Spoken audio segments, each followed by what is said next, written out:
அடுத்த வருஷம் உங்க பொண்டாட்டியா இருந்து உங்களுக்கு பர்த்டே விஷ் பண்ணுவேன். நம்ம கல்யாண பேச்ச சீக்கிரமே வீட்ல எடுப்பாங்கன்னு எனக்கு தோணுது மாமா. ஆனா இன்னைக்கு நான் ஆசையா வாங்கி கொடுத்த கிஃப்ட நீங்க அன்புக்கு முன்னாடி வச்சே வாங்கிக்கிட்டேன். என்ன போட்டோ அது?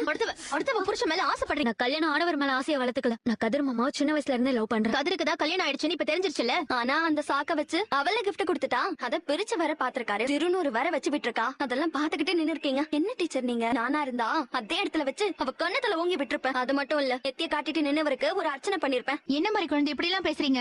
பின்ன என்ன டீச்சர், அந்த ஐஸ்வர்யா கிட்ட ஜாக்கிரதையா இருங்கன்னு நான் அப்பவே சொன்னேன். நீங்க என்ன சொன்னீங்க? அவ எப்படி இருந்தாலும் கதிர் இடம் கொடுக்க மாட்டாருன்னு சொன்னீங்கல்ல. ஆனா அவர் தாராளமா நெத்திய காட்டிக்கிட்டு பட்டைய போட விட்டு நின்னு இருக்காரு. அந்த பட்டை உங்க வாழ்க்கைக்கு நாமத்தை காட்ட போற பட்டையா இருக்க போகுது. இப்போது சுதாரிச்சுக்கோங்க. நீங்க இவ்வளவு எல்லாம் நல்லவளா இருக்க வேண்டியதே இல்ல. கதிர் என்ன நினைச்சாலும் சரி, நீங்க தான் அவர் பொண்டாட்டிங்கிறத அழுத்தம் திருத்தமா புரிய வைங்க. அது இந்த ஐஸ்வர்யாக்கு அற விடுறதுல ஆரம்பிச்சா நான் ரொம்பவே சந்தோஷப்படுவேன். சரி விடுங்க, நீங்க இதெல்லாம் பண்ண மாட்டீங்க. உங்களுக்கு அது வரவும் வராது. நடந்ததை விடுங்க. இப்ப நீங்க வீட்டுக்கு போனதும் அந்த கிஃப்ட் எடுத்து ஓபன் பண்ணி கதிர் கிட்ட காட்டி பேசுங்க. ஆனா புரியணும் எல்லாம் வெயிட் பண்ணாதீங்க. வில்லங்கம் வீட்டுக்குள்ளேயே இருக்கு. அவ்வளவுதான் நான் சொல்லுவேன்.